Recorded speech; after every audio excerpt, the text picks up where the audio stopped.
Hey guys, welcome to the video lecture for chapter 15, which covers money, banking, and central banking. So this is actually one of my favorite macro topics. All right, so according to the Federal Reserve Bank of Richmond, the U.S. government is committed to providing $26 trillion in taxpayer funds to support legal claims such as bank deposits issued by financial institutions to finance their activities. This amount is more than 1.5 times the current U.S. net public debt, which we learned about in the last chapter, and about 50% larger than U.S. real GDP. Now, in this chapter, we're going to learn, one of the things we're going to learn is why that amount has increased from about $16 trillion in 2000 to $26 trillion today. And it's probably even a little bit higher here in 2020. All right, so our objectives for this chapter. First, we want to be able to define the functions of money. You should be familiar with at least one of them, but there are a few.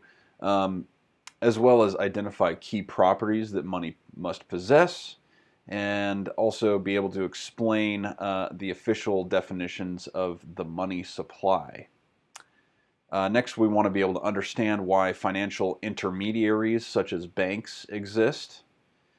Although they may be threatened by things like cryptocurrency.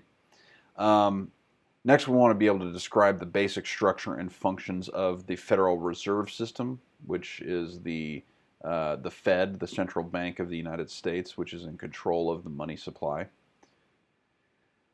Then we want to be able to determine the maximum potential extent that the money supply will change following a Federal Reserve monetary policy action.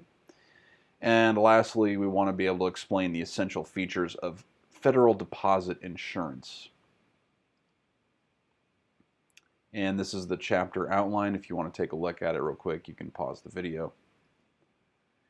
All right, did you know that since 2000, the inflation-adjusted combined operating expenses of the Federal Reserve's Board of Governors in Washington, D.C. and of the Federal Reserve Bank of New York have increased by more than 60%.